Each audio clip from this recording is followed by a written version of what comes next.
notre présent et notre avenir, l'implémentation de l'IA en entreprise.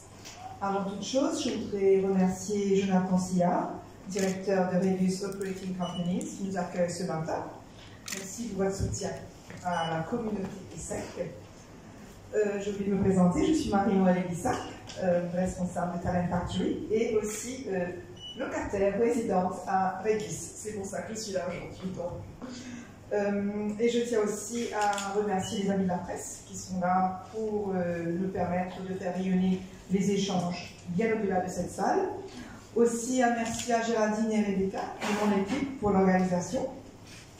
Nous avons également l'honneur d'avoir avec nous l'honorable Sidney Pierre, ministre délégué au tourisme et aussi alumni de ESSEC France. Merci beaucoup, Monsieur le ministre. Votre présence aujourd'hui témoigne de l'importance de l'écosystème ESSEC et nous en remercions chaleureusement. Pour lancer cette matinée, je vais inviter la présidente du chapter ESSEC Maurice, Madame Cécile Tozzini, à venir nous faire une petite présentation. Cécile a un parcours remarquable, je crois que vous la connaissez tous. De la grande distribution en France à 17 années à Mayotte, si j'ai bien compris. Elle a occupé des postes de directrice financière, elle a créé une coopérative pharmaceutique et géré des achats complexes, on me dit. Entrepreneur, elle a aussi créé 3 sociétés et incarne aujourd'hui en Maurice l'esprit d'innovation et d'audace qui caractérise la communauté ESSEC. Cécile, la parole est à vous. Merci. Sur vos applaudissements et vos encouragements. Merci infiniment.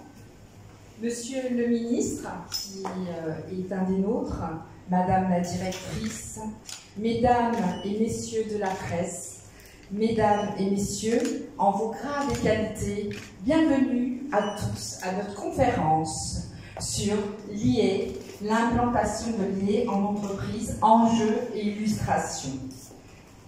Je vous remercie d'être venu et de l'intérêt que vous portez au sujet aujourd'hui. Chère Madame la directrice, Laurence Breton-Peny, je vous remercie du fond du cœur d'avoir accepté d'intervenir sur le thème pour nous y éclairer davantage. Mes remerciements vont aussi aux membres du chapter ESSEC de Maurice. Ainsi, nous ne serions pas là aujourd'hui. Merci à notre partenaire essentiel, notre société de communication qui m'a précédée juste avant avec toute son équipe et qui a fait un travail remarquable en moins de 2 semaines et qui nous a permis d'être avec vous aujourd'hui. Et Jonathan, qui n'est pas des moindres, hein. Merci à toi, un grand merci de nous avoir facilité cette première conférence de notre chapter. C'est effectivement un événement important, essentiel, qui découlera sur d'autres, je l'espère très rapidement. Merci, excusez-moi. Merci aussi à Monsieur le ministre, qui fait partie de notre chapter ESSEC. Donc, si les personnes ne le savaient pas, c'est un des nôtres aussi, donc qui nous fait l'honneur de sa présence. Le sujet de notre conférence est fondamental, car il s'agit de parler de l'avenir, de l'organisation de nos sociétés au sein des entreprises, voire des administrations également. Il contribue à l'avancement des nouvelles technologies de l'information et de la communication.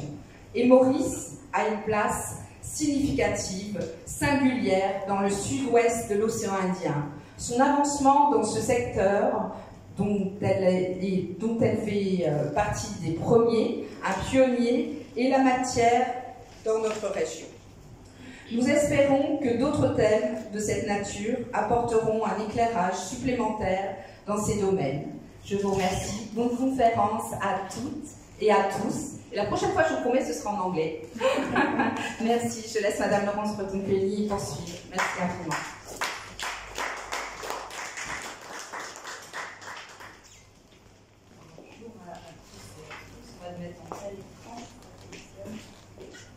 Alors, quand on m'a interrogé pour venir participer à une conférence, étant moi-même admis dans une autre grande école, je trouvais ça légitime de prendre un peu de temps de mes vacances, parce que je suis là en vacances, pour parler du thème de l'IA. Il faut savoir que comme DRH, je suis vice-présidente déléguée de la plus grande association de DRH française qui s'appelle la NDRH. Chaque année, nous avons une université Et l'an dernier, le thème était l'IA. Voilà. Bien entendu, dans mon quotidien, je l'utilise.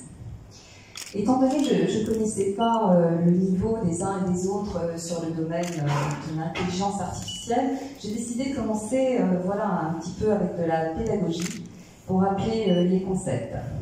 Alors bien sûr, l'intelligence artificielle, vous allez voir, je vais vous parler un petit peu de chronologie et puis aussi d'intelligence artificielle générative, et puis vous allez voir celle qui arrive, parce que tout simplement, ça nous transforme nos organisations. Et bien entendu, en tant que DRH, il y a un impact sur les ressources humaines. Je pourrais vous donner toute une bibliographie des liens à visualiser qui vous en apprendront davantage. Donc là, je prendrai bien entendu ce prisme en parlant d'innovation, d'éthique, de réglementation. Bien sûr, la France, on est européen, mais je trouve que ça peut être inspirant pour vous de connaître ce qui se passe en Europe, voilà, qui permet, je dis toujours qu'en Europe, nous sommes un modèle entre les États-Unis totalement libéraux et la Chine totalement différente. Voilà. Donc je vous parlerai donc, de ce qu'on appelle l'IA et puis des normes, parce que j'utilise bien entendu les normes. Pour commencer un petit peu d'historique, parce que quand on parle d'intelligence artificielle, en fait, ça n'a d'intelligence que le nom. Je rappelle que ce sont des mathématiques et ce sont des algorithmes. Alors je vous invite, on parle du début des années 50-60, mais pour ceux qui n'ont pas vu le film sur Alan Turing, je ne sais pas si vous vous souvenez, pendant la Seconde Guerre mondiale, il y a un film qui a été fait, qui est sorti en 2014. C'est lui qui a permis le décryptage des messages allemands grâce à une machine qu'il avait faite. Donc voilà. C'est finalement comment des machines nous aident à résoudre des problèmes complexes. Et puis bien sûr, on a la question des jeux d'échecs aussi. Je rappelle un petit peu que Kasparov n'a été battu qu'en 1997 par Deep Blue, qui était une machine IBM. Donc vous voyez... Donc on a eu ce qu'on a appelé l'hiver de l'IA, tout simplement parce qu'il n'existait pas des puissances de calcul suffisantes pour pouvoir... Parce que en fait, ce sont des programmes qui demandent beaucoup d'alimentation. Donc des progrès dans les années 2000, ce qu'on appelle les machine learning. Donc en fait, c'est des machines qui sont capables d'avaler énormément de données. Et on parlera, puisqu'on a un défi, je vous parlerai d'IA, mais on a un défi, ce qu'on appelle les data, et la qualité des data, la qualité des données. Sans bonnes données, si vous mettez sur une machine, ça ne vous donnera rien du tout. Rien du tout, au contraire.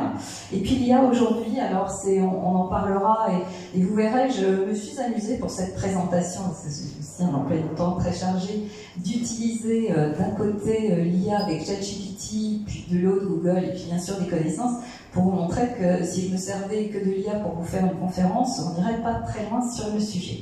Voilà. Aujourd'hui, effectivement, il y a des potentiels dans des domaines très importants, comme la santé. Ça, peut-être que vous connaissez Watson à l'époque, l'ordinateur toujours d'IBM, l'automobile, bien sûr autonome. Mais je vous parlerai aussi des problématiques, puisque l'IA, que ce soit ChatGPT, vous en avez d'autres, servent aujourd'hui d'assistants de cœur, de vie. Avec des drames, puisque depuis quelques mois maintenant en Californie, on a une loi qui interdit effectivement qu'il n'y ait pas de contrôle sur l'IA, puisqu'il y a des jeunes qui se sont suicidés suivant les conseils de l'IA. Un des derniers drames, c'est que l'IA a expliqué comment nouer une corde à son cou. Voilà. Je vous parlerai aussi, ça l'IA n'en parle pas, mais aux religions. Si un jour vous avez l'occasion de la découvrir en conférence, c'est ce que j'appelle une personne fantastique. Aurélie Jean a écrit des ouvrages. Si vous commencez à travailler et à vouloir connaître l'IA, je vous conseille les ouvrages d'Aurélie Jean. Donc elle est scientifique, elle est numéricienne, entrepreneuse, donc elle est allée au MIT, elle est un peu partout. Pourquoi je voulais vous en parler? Parce que souvent, on a peur de la machine. La machine, eh bien, dans les années 50, nous n'étions pas nés, les uns et les autres, mais en fait, on avait ce qu'on appelle le QI, le quotient intellectuel. Et en fait, ce quotient intellectuel n'était basé que sur l'intelligence analytique. Je retiens, je fais des exercices. En revanche, je voulais quand même faire une référence à une théorie sur l'intelligence qui est de Robert Sternberg, qui parle de 3 types d'intelligence. Parce que l'intelligence analytique, eh bien, la machine, si elle a les bonnes données, elle va aller beaucoup plus vite que nous, puisqu'elle aura des puissances de calcul que nous n'avons pas. En revanche, nous avons l'intelligence créative et émotionnelle, et l'intelligence pratique que j'appelle le bon sens.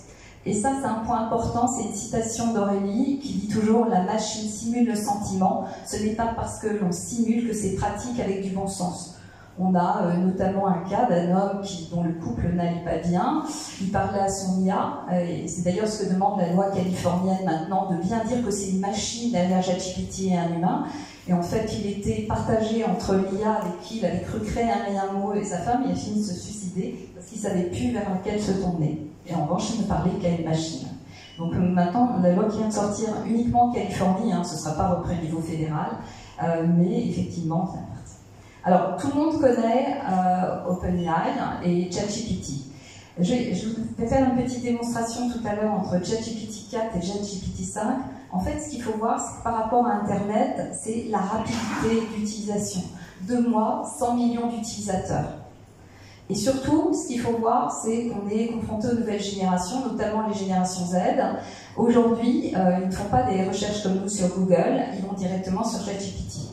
Or, le problème de ChatGPT, alors il n'y a pas d'avocat parmi nous, mais il y en a un qui a été radié du barreau aux États-Unis, il avait fait sa plaidoirie avec ChatGPT, sauf que ChatGPT était plein d'erreurs, donc il a été radié du barreau pour ça.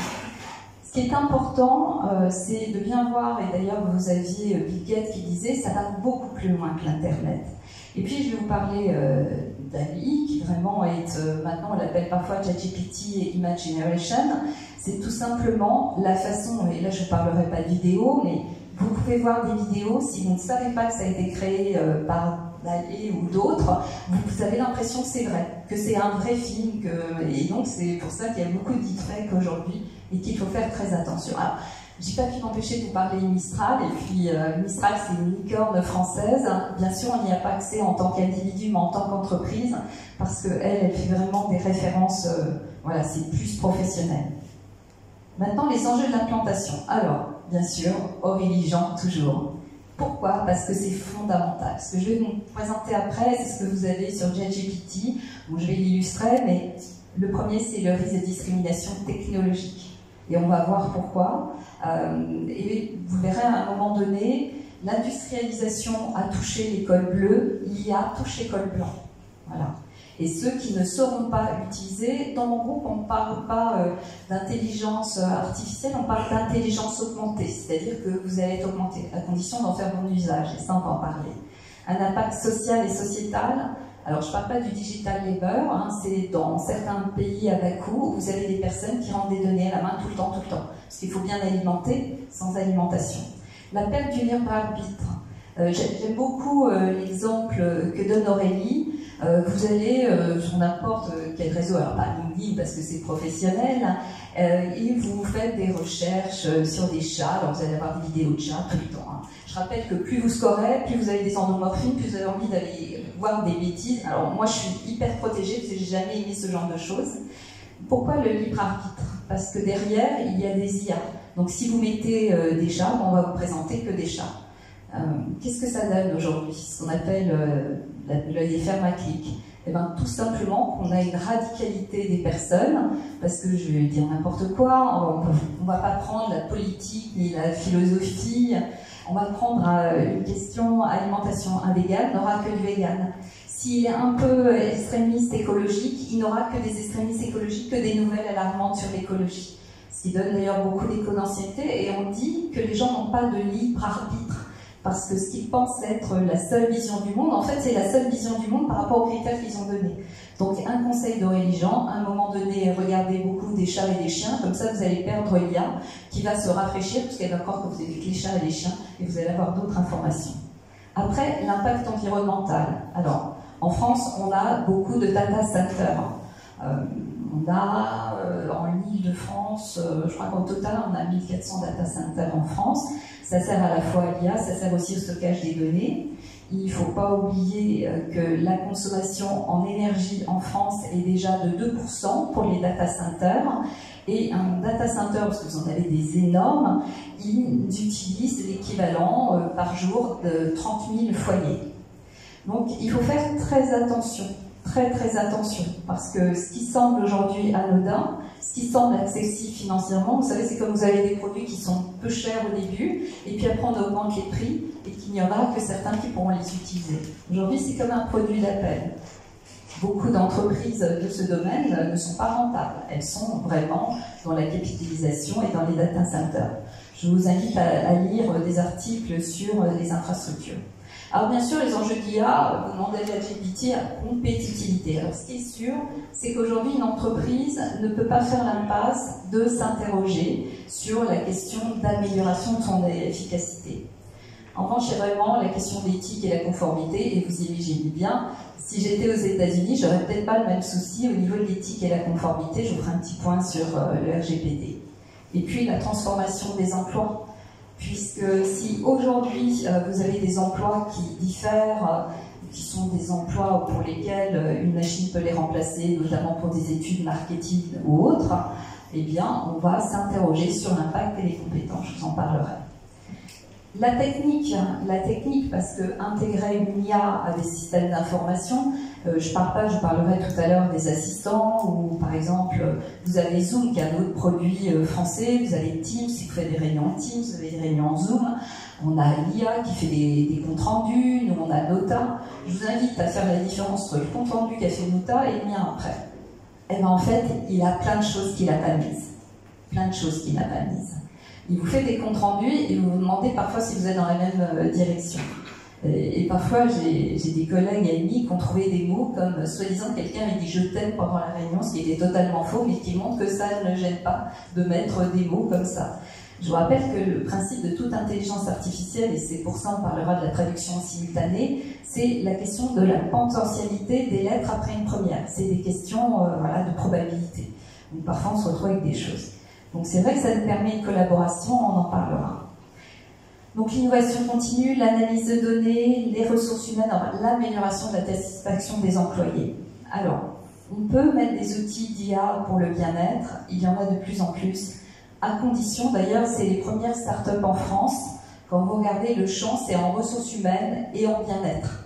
Alors le bien-être, c'est faire des exercices pour ma santé mentale, pour ma méditation, pour mon alimentation. Vous savez, c'est votre coach personnel qui sera toujours là avec vous, etc. Et surtout qui vous répondra 24 heures sur 24. Sauf que je vous rappelle, il n'a pas d'intelligence pratique. Ce sont des machines, ce sont des algorithmes derrière. Mais pour certains, ça leur fait du bien. Et pour la gestion des talents. Alors, pour faire évoluer les enfants, on en parlera un petit peu. Alors, il y a les connaissances. Les connaissances, c'est ce qu'on va apprendre à l'école. Ce qui veut dire que ce n'est pas toujours les cerveaux les plus brillants, ceux qui ont une intelligence analytique, qui réussissent le mieux dans la vie professionnelle. Parce qu'il faut avoir les compétences. Les compétences, il y a une définition normative, c'est la mise en situation des connaissances. Parce que imaginez que je sache plein de choses, mais que je ne sache rien faire. La compétence, c'est ce que je sais faire. Alors, les prises de décision éclairées, ça, c'est très important pour l'analyse prédictive.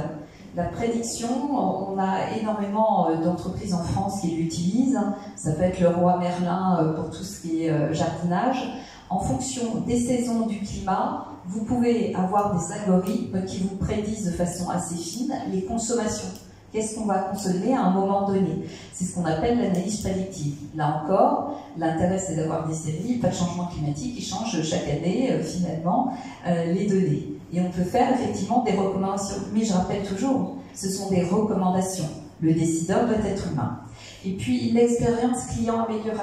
Vous voyez, tous ces sites où vous pouvez essayer des lunettes, des vêtements, etc. Mais bon, on peut toujours le dire, c'est que rien ne vaut la vraie, l'essayage, etc. Ce sont que des images. Une image n'est pas une réalité.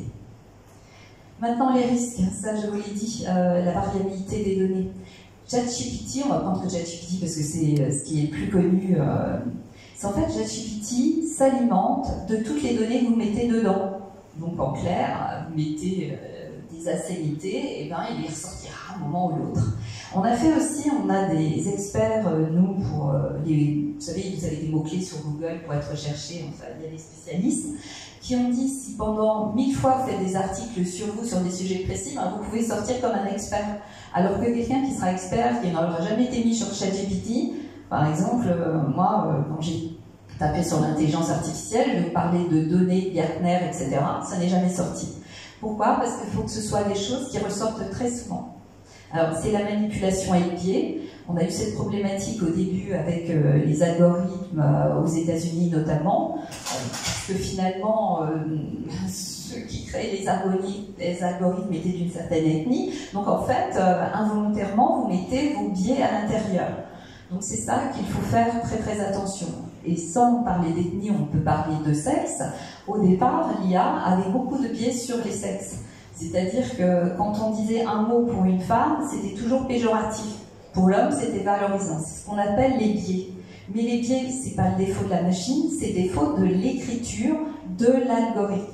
Bon, je dirais pas ce que c'est parce qu'on enregistrait, mais j'ai quelques exemples assez croustillants à vous dire après. Après, effectivement, la conformité réglementaire, je vous en parlerai, puisque nous, en France, on est bien entendu comme tous les pays européens. Et l'automatisation, parce qu'en réalité, la plupart des entreprises n'ont pas forcément besoin d'IA. Elles ont besoin d'automatisation. Si vous libérez du temps pour des tâches qui, finalement, sont des tâches répétitives et ne vous permettent pas d'analyser les données, c'est sans valeur ajoutée. C'est ce qu'on appelle l'automatisation. Mais il y a quand même la suppression potentielle d'emplois.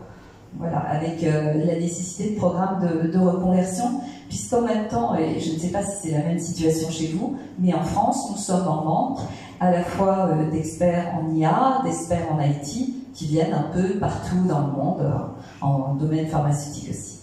La vulnérabilité potentielle aux cyberattaques. Et c'est quelqu'un qui a un groupe qui a une cyberattaque en 2021 et qui peut vous dire qu'il y a plein de portes d'or. Et le premier risque, alors au dehors du fait de pouvoir votre data center attaqué, mais ils ont des sécurités très fortes, c'est effectivement un de vos collaborateurs ouvre un mail avec une pièce jointe ou effectivement qui se trompe, qui va sur des sites ou qui utilise son ordinateur professionnel à destination personnelle. Je rappelle que je vous conseille d'avoir des chefs de système d'information qui ne l'autorisent pas.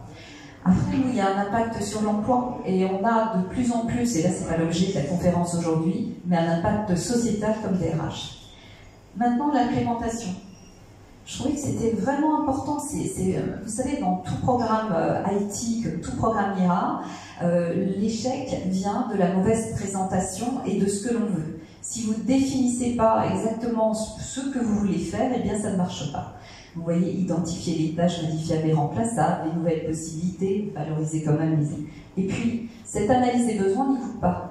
Hein, il ne faut pas croire que voilà, l'IA fera tout, alors on parle des assistants plus généralement. Choix de la technologie. Nous, en France, c'est très clair, on a besoin de technologies qui ont les datas en France, voire en Europe, mais pas plus loin.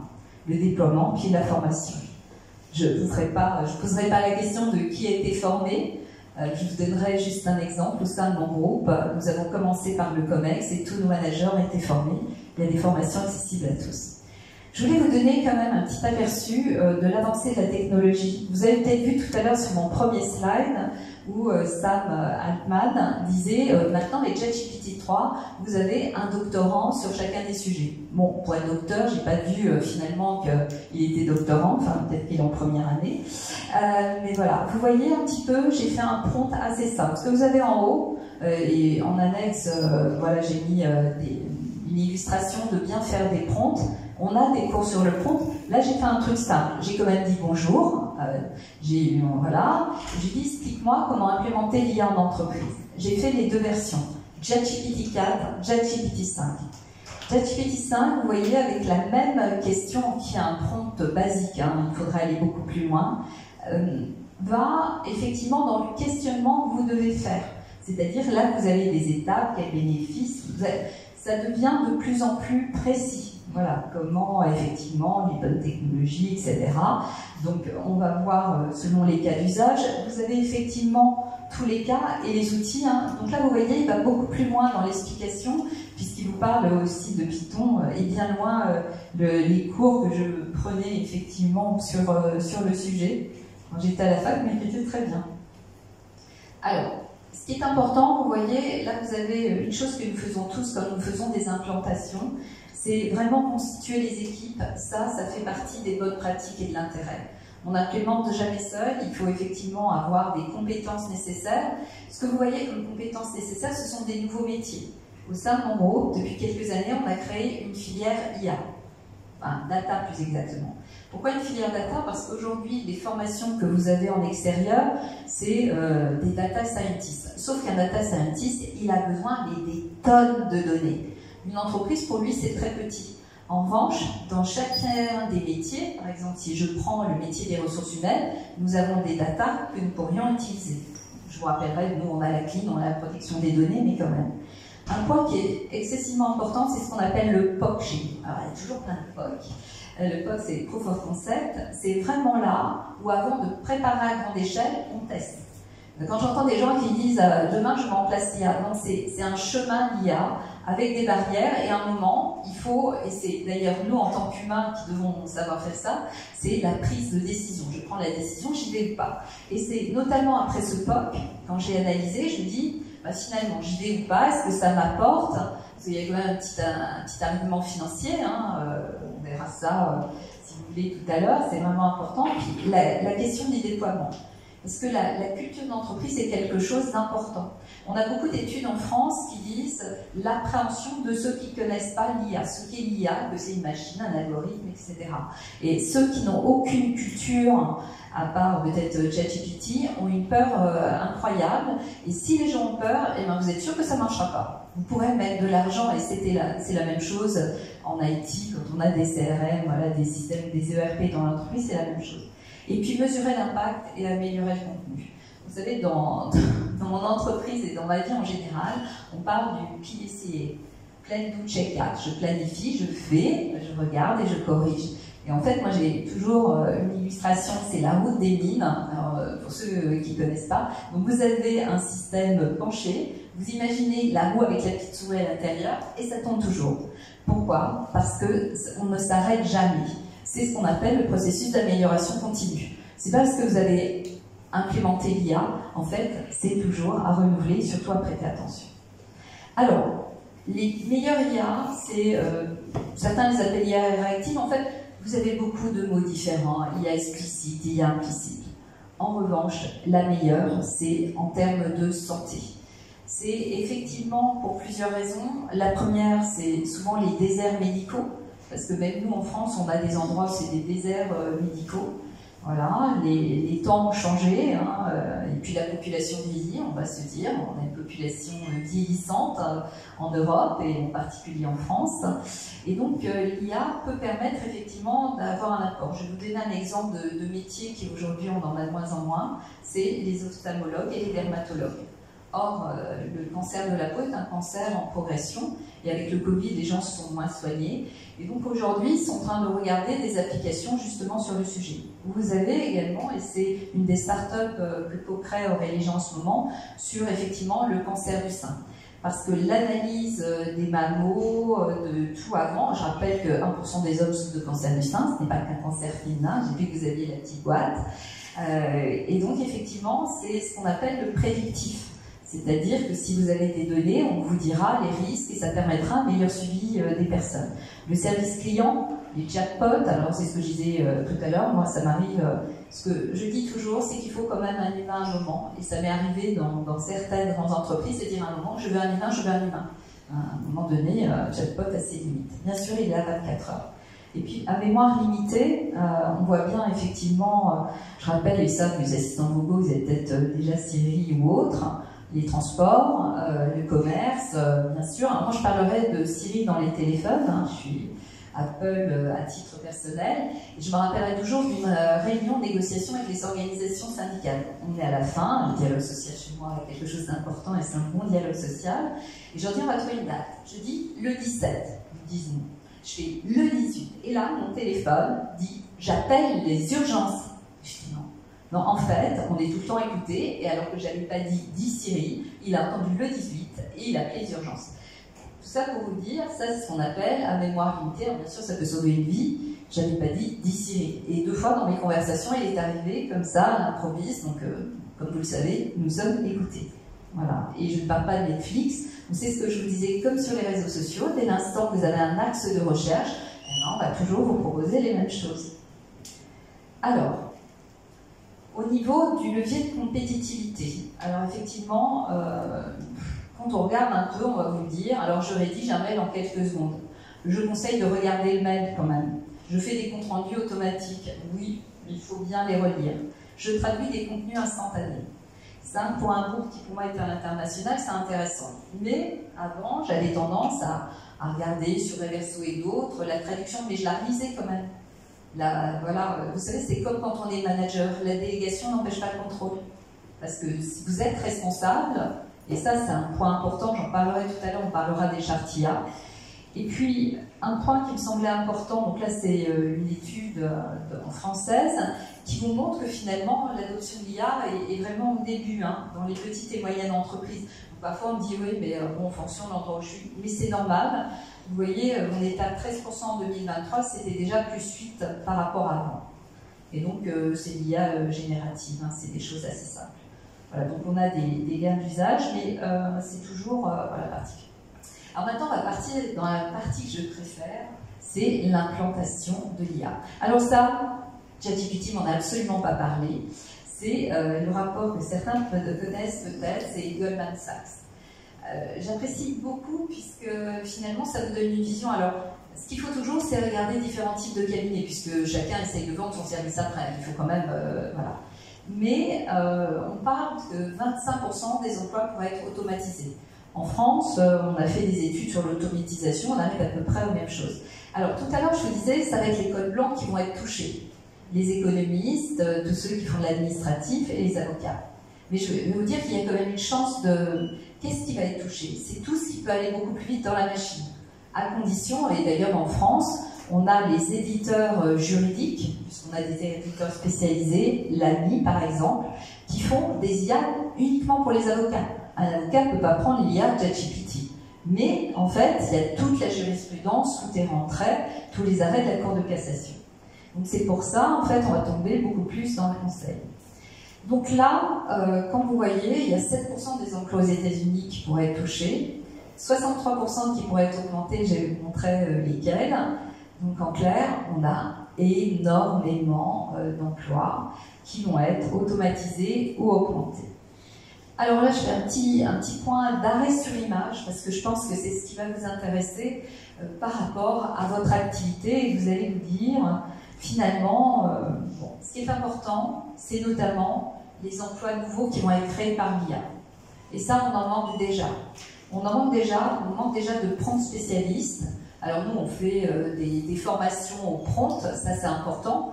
Parce que le résultat de votre recherche est aussi le prompt, c'est-à-dire que le prompt, c'est la question que vous posez à ChatGPT. C'est la question que vous avez. Vous avez également des ingénieurs en machine, des consultants d'intégration et des experts en éthique. Ces dernières années en France, on a eu de plus en plus de spécialistes en éthique qui sont arrivés. On a bien entendu des droits d'alerte, mais au niveau européen. Maintenant, ce qu'on appelle les métiers qui vont être augmentés. C'est-à-dire que ça va être une sensibilisation, puis au fur et à mesure, elles vont devoir augmenter. Donc elles vont avoir une adoption d'outils. Alors on a les médecins, aujourd'hui vous avez des opérations qui sont assistées par machine, qui permettent d'être délocalisées. Alors le problème, c'est comme tout, c'est-à-dire qu'il faut vraiment que la personne connaisse la machine. C'est d'ailleurs un point important et spécifique que certaines personnes sont opérées avec des machines, que ce soit des cancers masculins ou autres. C'est que votre expert ait déjà un usage très fort de la machine. C'est comme tout, c'est avoir une montée en compétences. Les médecins, les commerciaux, les producteurs de contenu, marketeurs, etc. Les emplois qui vont être remplacés. Alors, oui, vous en avez au nom, support client, chargé de paie, comptable, rédacteur, assistant administratif. En revanche, peut pas impacter, c'est vraiment les métiers de l'humain. Si on fait du BTP, ça va être voilà, la restauration, service à domicile, etc. Et pour autant, quand on regarde bien, ce sont souvent des métiers moins valorisés et moins rétribués. Et pourtant, des métiers indispensables, qui nécessitent, selon moi, vraiment qui ont un potentiel et qui demandent effectivement des diplômes peut-être différents, mais c'est important. Maintenant, je vous ai mis quelques petits points pour les risques que je pourrais partager. En tant que DRH, on a un point particulier. En France, on appelle ça la gestion des emplois et des parcours professionnels. Dans les entreprises, on est obligé de signer des accords avec nos partenaires sociaux qui sont les organisations syndicales.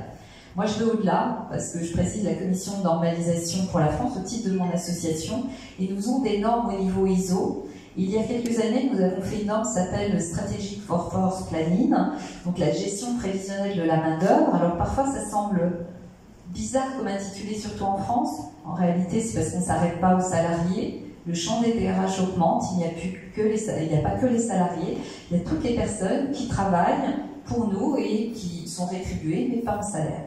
Qu'est-ce qu'on fait? On fait dans ce Strategic Workforce Planning, on détermine les emplois dans notre groupe en 4 niveaux. Des emplois en transition, des emplois en décroissance, des emplois en croissance et des emplois stables. Et ensuite, on a des plans, soit de mobilité, soit de montée en compétences. Et ces plans, ce qu'il faut savoir, c'est que c'est un travail avec les directions. Ça veut dire que chaque métier doit réfléchir quels vont être ses développements dans les 1 à 3 ans. Par exemple, nous, on est leader de la certification en France. Eh bien, à un moment donné, il y avait ce qu'on appelle les dispositifs médicaux. Ça veut dire que si je me lance sur les dispositifs médicaux, dans 1 à 3 ans, j'ai besoin de médecins qu'on appelle PIPH, des professeurs hospitaliers, voilà, qui peuvent être là pour valider des rapports. Ce n'est pas qu'une question RH. Ce que nous faisons, c'est une question de dirigeant. Voilà. Après, vous avez la productivité, mais ça dépend comment vous l'utilisez, puis les risques. On les a déjà vus. Maintenant, je voudrais faire un point qui est important, cadre éthique et réglementaire en France, mais j'aurais pu faire en Europe. J'aurais pu faire en Europe tellement, je dis toujours qu'il faut que l'Europe garde son modèle, nous sommes la 3e voie. Et la 3e voie est importante. Je vais vous parler de l'IA Act. On ne va pas s'en cacher, hein, ça a été construit à un moment par rapport à la montée en puissance des GAFAM, qui sont Google et compagnie. La protection des données, pour nous, c'est vraiment indispensable. Je parlerai du RGPD et je parlerai de ça. Puis des chartes internes en entreprise, comment nous, en tant que DRH, nous avons tout un travail à réaliser au-delà des emplois. Alors, l'IA Act, c'est une chose d'ailleurs où on a sensibilisé la population de DRH.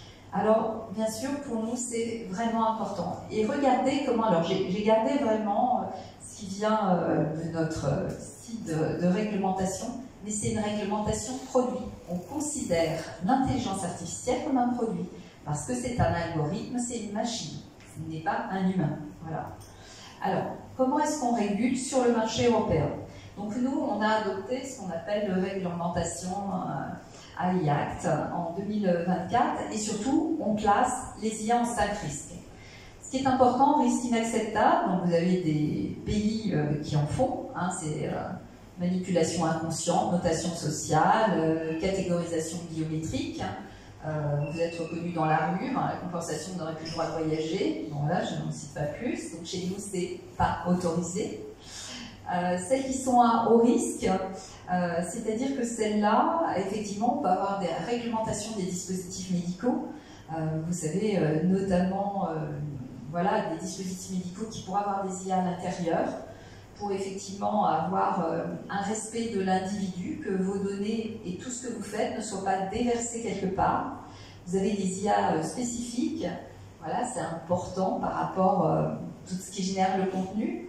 En clair, nous faisons attention, et j'ai des collègues DRH qui ont fait des expérimentations sur utiliser l'IA pour trouver les meilleurs candidats pour le recrutement.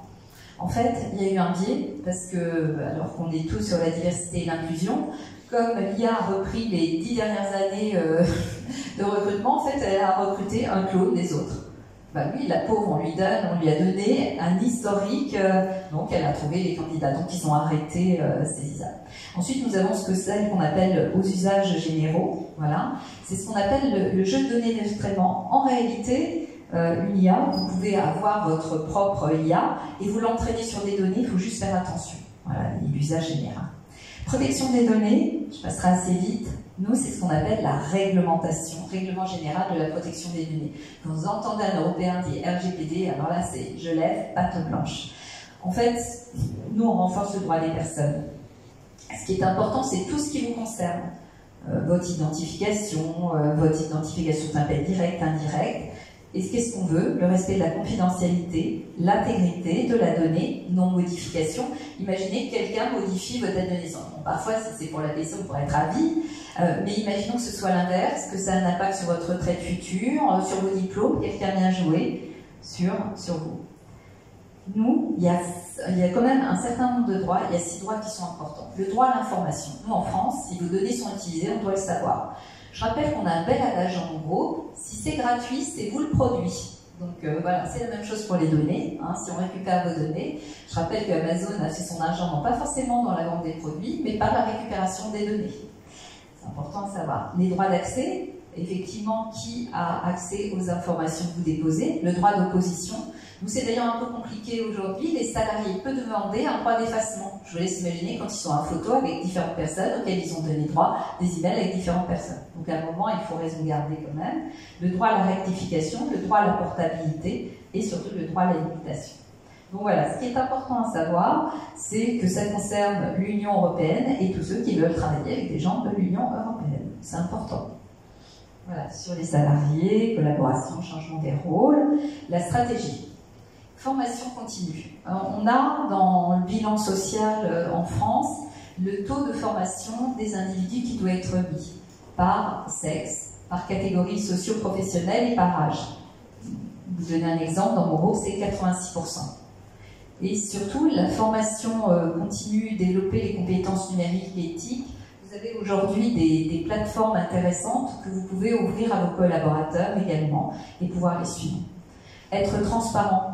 On a eu déjà des arrêts au niveau de certains tribunaux, je vous en parlerai tout à l'heure, qui ont condamné le manque de transparence. Ça rejoint un petit peu l'époque, peut-être que vous avez, je ne sais pas si vous avez les mêmes choses ici, c'est quand vous mettiez que certains mettaient des caméras dans les bureaux sans dire aux personnes qu'elles étaient filmées. Ben ça, on n'avait pas le droit. L'IA, c'est pareil. On n'a pas le droit de récupérer vos données sans vous le dire, sans vous dire qu'on vous contrôle. Participation active, donc ça, c'est le gage du succès. Voilà. Maintenant, les partenaires sociaux. Alors, nous, en France, en fonction de la taille de votre entreprise, à partir de 50 salariés, on a ce qu'on appelle un comité social économique. On a des obligations d'information, de consultation. Ça ne veut pas dire qu'on est d'accord. Ils peuvent voter de façon négative. Notre obligation, c'est l'information, consultation et leur donner les éléments de manière éclairée. Et là, on a eu les premiers arrêts qui viennent de sortir de différents tribunaux avec l'obligation, si on installe, de pouvoir effectivement partager et de dire. Là, je vous donne une petite, le tribunal judiciaire de Nanterre, qu'est-ce que ça a donné? Ça a donné qu'ils ont fait un référé. En France, un référé, ça vous oblige à arrêter tout ce que vous faites, que ce soit dans l'entreprise. Donc voilà. Donc, quelques petites obligations. L'obligation de consultation. De toute façon, même si vous n'y êtes pas obligé, je veux dire, il faut le faire, il faut être transparent. Ne pas le faire laisserait imaginer que vous faites des données, des choses qui ne sont pas normales. Voilà. Et puis aussi, l'introduction avec un cadre éclairé. Dans les entreprises, ce que je vous conseille, c'est de faire une charte IA. Alors, au départ, nous, quand on a mis déjà, petit 1, si vous ne faites pas de charte interne, il faut savoir que si vous ne régulez pas l'utilisation de ChatGPT, vos collaborateurs vont servir de ChatGPT pour faire leur présentation et puis mettront vos données confidentielles. C'est pour ça que vous pouvez retrouver parfois de grandes entreprises des documents confidentiels, puisqu'un salarié un peu indélicat a bien entendu mis les derniers chiffres ou le dernier plan de développement de l'entreprise dans ChatGPT pour en avoir une synthèse en PowerPoint, en 5 pages. Sauf que faisant ça, il a alimenté ChatGPT, tout ce que vous mettez dedans, vous alimentez. Donc il y a une seule façon de faire, c'est faire un accord avec ChatGPT, c'est ce qu'on appelle un cercle fermé. Nous avons ça dans notre entreprise. En clair, vous pouvez utiliser ChatGPT, mais ce que vous mettez dedans ne part pas. Bien sûr, ça présente un coût, mais comme c'est un usage et que sinon vos salariés vont le faire, autant le faire vous-même. Donc, je disais, nous avons trouvé un petit monde, il s'appelle Félix. Alors, on dit bien, je sais, il ne faut pas humaniser l'IA. Mais bon, Félix 4, ça nous plaisait énormément. Il faut aussi que ce soit conforme. Il y a une norme internationale sur le management de l'intelligence artificielle qui fait aussi de la certification des prompts. Nous avons les premières entreprises qui se font certifier. Ça veut dire que tout ce qui concerne la data, les biais, tout a été clairement indiqué. Donc ça commence. D'une part, les principes fondamentaux de la transparence. Donc, compréhension claire des processus, qu'est-ce qu'il y a dans votre IA, et ça va jusqu'à la décision. Il ne faut jamais laisser les clés dans une entreprise et encore moins. La responsabilité. On a eu un petit point dernièrement, enfin, vous savez, il y a une actualité française politique un peu chaude, et vous aviez eu une affiche à un moment donné qui était, on va dire, plus qu'inapproprié, illégal. Et en fait, ceux qui avaient produit la fiche ont dit « c'est pas moi, c'est l'IA ». Bah non, c'est quand même vous qui avez validé la fiche. L'IA, elle fait avec ce qu'on lui donne. Je veux dire, elle ne sait pas si elle va aller à l'encontre. Elle ne connaît pas la sensibilité. Nous, en entreprise, c'est pas possible. Vous faites une présentation à base d'IA, ok, mais s'il y a des bugs dedans, vous êtes responsable. Et la protection des données. Nous, typiquement, on a des documents qui sont protégés avec le copyright. On a l'interdiction d'utiliser des contenus protégés. Je rappelle un point qui est très important dans l'IA. Si vous faites un texte avec l'IA, il y a des livres aujourd'hui qui sont écrits avec l'IA. Je ne l'ai pas encore lu, même si je me pose la question sur un qui est bien en vente parce que j'ai trouvé que ça n'avait ni queue ni tête, mais ça j'en chercherai après. Mais en fait, vous n'avez plus de propriété intellectuelle. C'est la même chose dans les logos que vous créez. Si vous créez un logo avec l'IA, tout le monde peut le reprendre. Il n'y a aucun copyright par un élément qui est généré avec une intelligence artificielle. Ça, il faut le savoir. Dans les cabinets d'architecture, dans les cabinets de création, il y a l'interdiction d'utiliser l'IA pour des créations. Ou alors, on met créé par l'IA, etc. Mais ça va être reproductible, voilà. Ça, il faut le savoir, souvent on l'ignore. Donc je disais, les protections des contenus, ça c'est important, ne pas alimenter. Donc vous mettez ça dans une charte. Au début, nous on avait une charte d'expérimentation. Maintenant, c'est ce qu'on appelle une charte annexée au règlement intérieur. Nous, le règlement intérieur permet de connaître les droits et les obligations de chacun. On avait déjà une charte des systèmes d'information, c'est important ce que je peux faire ou pas, voilà, de mes machines. Maintenant, une charte IA, ce qui veut dire que l'utilisation de l'IA générative autorisée, sauf quand les contenus sont protégés, et uniquement par notre IA à nous. Vous avez l'interdiction d'utiliser nos données avec ChatGPT, même si vous avez une licence. Le principe de précaution, hein, l'évaluation critique, en tenant compte de la qualité et de la fiabilité des données. Et on a ajouté un point qui est important, qui est ce qu'on appelle les hallucinations. Les hallucinations, c'est en fait, ça ressemble à un beau texte, si vous lisez comme ça, mais c'est que du fake. En fait, ça n'a ni queue ni tête. Et c'est important parce qu'une hallucination, c'est ce qui est, nous, vous le voyez à la fin, ce qui va faire la différence entre les uns et les autres demain. J'ai eu beaucoup de questions sur les compétences de demain. On aura toujours ce qu'on appelle les compétences en numératie, littératie. Numératie, c'est la compréhension des chiffres. Littératie, c'est la compréhension de l'écrit. On a aussi, bien entendu, une intelligence émotionnelle, mais on a aussi à faire preuve d'esprit critique. L'esprit critique, c'est ce qui est important, c'est ce qui met le doute. Et cet esprit critique, aujourd'hui, on a une problématique, c'est que c'est pas assez développé chez les jeunes. Aujourd'hui, ils vont que sur ChatGPT, ils ne font pas des recherches eux-mêmes. Il y a eu des études qui ont été faites aux États-Unis, ils ont pris des étudiants la même année. Dans une année, ils avaient l'autorisation d'utiliser l'IA, dans l'autre non. L'exercice en fin d'année a prouvé que les meilleurs étaient ceux qui n'avaient pas utilisé l'IA dans l'année. Parce qu'ils avaient appris, parce que la troisième et quatrième compétence que je pourrais dire, c'est apprendre à apprendre. S'il y a bien une chose qu'on doit faire aujourd'hui, et je rappelle que dans la Silicon Valley, les enfants pendant des écoles, sans Wi-Fi, sans rien, sans l'IA, ils apprennent. C'est-à-dire qu'ils commencent à faire de l'apprentissage différent. Donc nous, on doit réapprendre l'esprit critique, enfin, beaucoup d'entre nous, si nous sommes ici dans cette salle, nous n'en manquons pas, mais ces dispositions d'esprit, c'est important d'avoir l'esprit critique. C'est pas quelque chose de négatif, une critique peut faire progresser, qu'elle soit positive ou négative.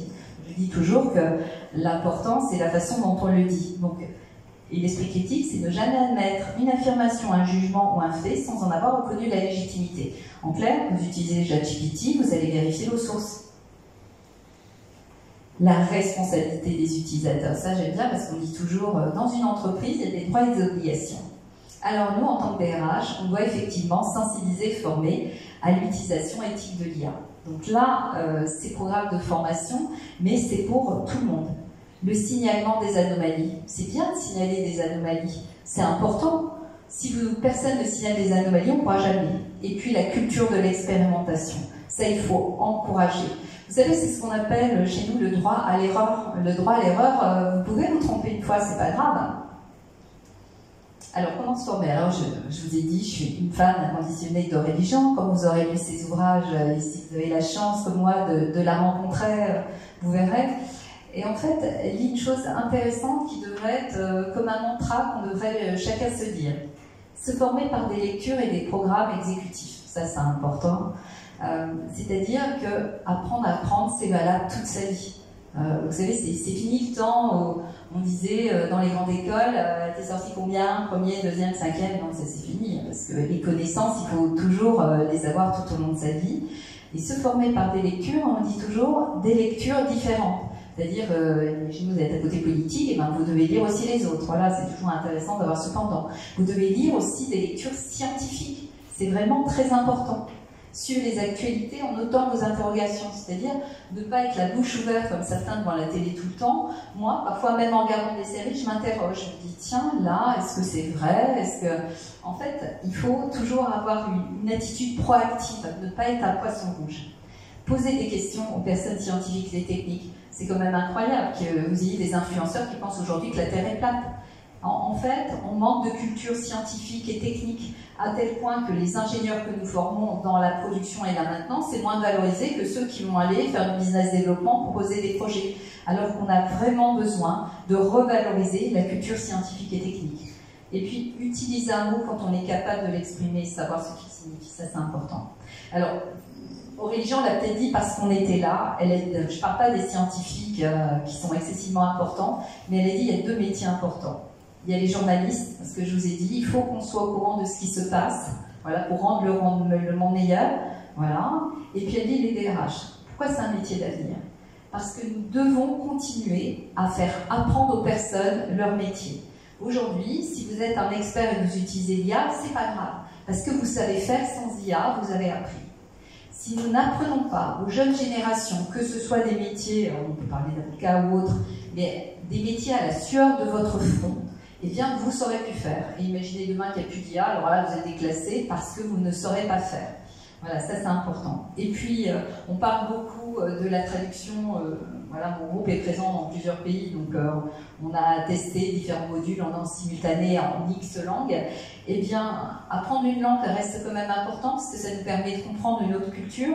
Il ne faut pas arrêter l'apprentissage. Voilà, c'est important. Vous êtes un pays où c'est multilingue, vous parlez plusieurs langues. Nous, en France aussi, on essaye avec le français et l'anglais. Mais c'est une différence avec certains pays où effectivement on n'apprend qu'une seule langue.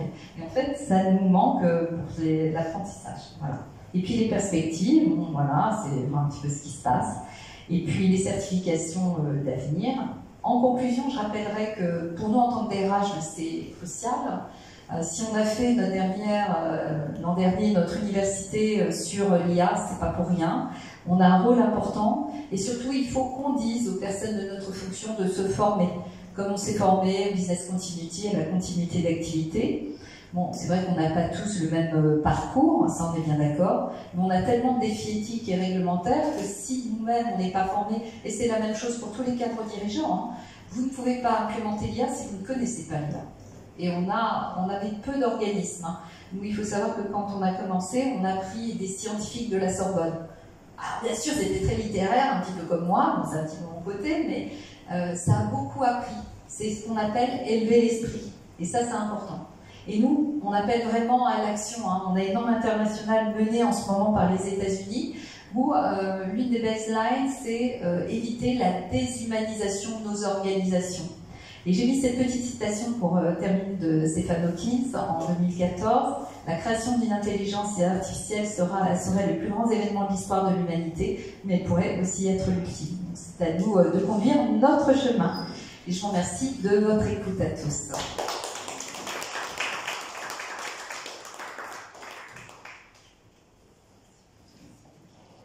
Si vous avez des questions, c'est le moment ou jamais.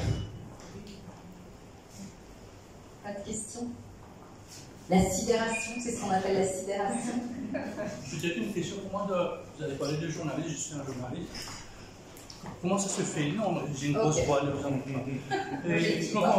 Comment on adapte tout ça dans un journal? Comment on adapte tout ça dans un journal? Alors, je vais prendre une phrase et créer une histoire et je passe. Alors aujourd'hui, c'est une bonne question parce qu'on en parle beaucoup. Je vous ai dit, il y a la normalisation, l'édition, la certification, fonction conseil, mais avec la certification, c'est un sujet que nous avons qui est, demain, il va falloir certifier les contenus et les vidéos. Il existe déjà des outils qui permettent, comme à l'époque, vous savez, quand les étudiants allaient sur Google faire un petit peu voilà, leur texte ou leur mémoire, vous aviez un logiciel qui permettait de savoir si c'était à 30-40%. Aujourd'hui, on a les premiers aussi IA qui permettent de dire le pourcentage où la personne a écrit. Alors vous allez me dire, il y en a qui changent un mot, une abréviation, et puis ça peut changer. Ce que je veux dire qu'on verra toujours la différence. En revanche, l'IA peut servir à alimenter, aller dans des bases de données. Mais dans ces cas-là, il faut vraiment faire attention, aller dans des bases de données spécialistes, et rien ne vaudra toujours de se cultiver et dire des choses et autres. C'est ce qui fera vraiment la différence pour moi. Donc bien sûr, on peut tous rédiger des textes avec l'IA. Là, je vous en ai pris une grande partie ici pour vous montrer, mais j'ai toujours remarqué que les textes que j'écrivais avaient beaucoup plus d'émotion, beaucoup plus d'impact. J'ai pas trouvé qu'il m'amenait plus, et je trouvais que j'avais cette touche qui était moi, c'est-à-dire qu'on a des écoles aujourd'hui où il y a 20 places qui sont sur des sujets très pointus, ils reçoivent 300 CV, les lettres qui sont parfaites, sans goût et sans odeur, ne sont pas prises, parce que ça veut dire que l'étudiant n'a pas pris la peine d'écrire et d'être lui-même. Il a juste tapé un prompt en disant « je veux postuler à telle école, prépare-moi la lettre qui met en avant mes compétences, etc. » Donc en fait, il y aura toujours la différence entre la personne qui parle avec son cœur, la personne qui fait de l'investigation et qui, finalement, et c'est ça qui est important, conduit à la réflexion et pas simplement à l'information. Et c'est ce qui fait notre différence à tous.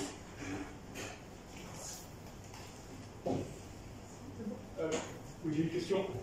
Alors, en tant que DRH, comment faites-vous pour acculturer vos employés? Quels moyens vous utilisez pour les familiariser avec l'IA, avec d'autres technologies Oui, alors là c'était assez... alors déjà, on a un de nos métiers qui est dans le numérique. Donc ça c'est quand même un point qui est fort, hein, et on fait partie de ce qu'on appelle le grand défi d'IA dans un autre. Donc on avait déjà des spécialistes. La façon est toujours la même chez nous, c'est de créer un groupe de travail, une task force avec les différents métiers, des sachants et d'autres qui sont intéressés par le sujet. Cette task force, elle se fait accompagner par des sachants, un cabinet externe, parce que pour aller beaucoup plus vite, il faut quand même qu'on prenne les sachants du... Voilà. Et donc ils commencent à travailler avec chacun des métiers. C'est ce que je vous ai dit, on a aussi la formation de toute la ligne managériale, on a la formation des salariés, on a la semaine de l'IA. Dans la semaine de l'IA, ça commence par la conférence du directeur général, des ateliers où on voit tous les outils de traduction simultanée, etc. Et on a pris un consultant avec celle qu'on a mis chef de groupe de notre task force, qui vient dans tous les métiers.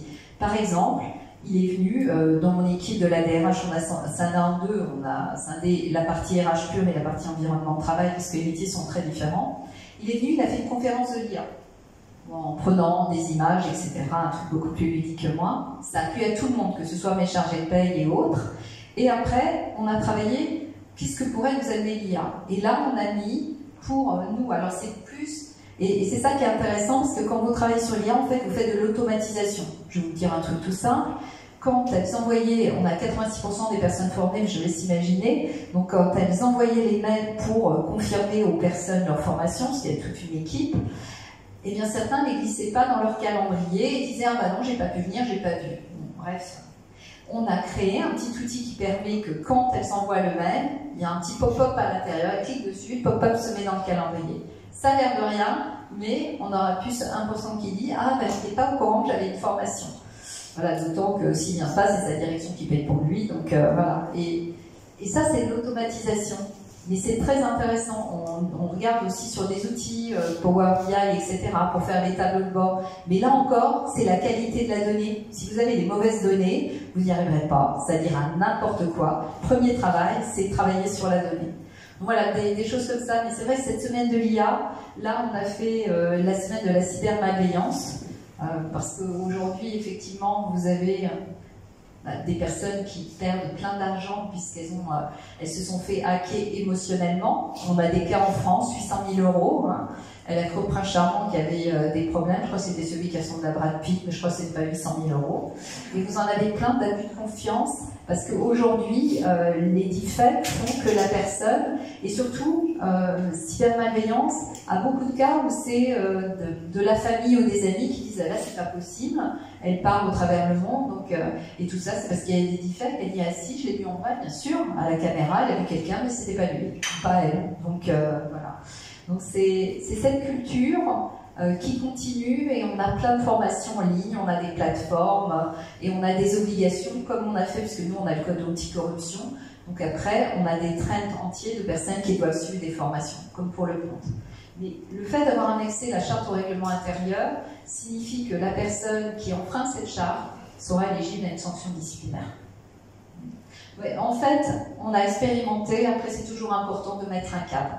Mettre un cadre permet de donner une liberté dans le cadre, et surtout, effectivement, il faut se donner les moyens. Merci.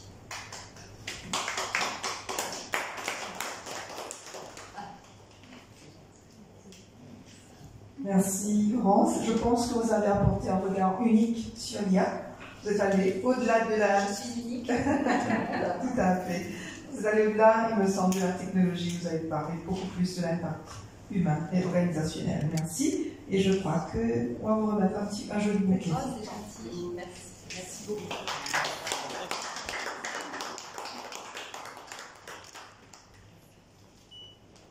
Merci. Pour conclure cette matinée, je vais inviter l'honorable Sidney Pierre pour un petit vote of thanks pour appeler les membres de la famille ESSEC. Merci. Marie-Noël, on m'a bien prié d'être très très court, donc je ne vais pas parler de l'IA, même si je suis un fan. Je pense que Laurence a passé en long et en large. Ce que j'ai retenu, c'est que nous avons encore beaucoup de choses à apprendre de l'IA. Je suis extrêmement ravi, fier ce matin d'être parmi vous et de revoir certaines personnes que je n'ai pas croisées depuis peut-être même des décennies. Je suis content de voir une personne de ma classe à l'ESSEC. Je crois que l'IA a son chat GPT.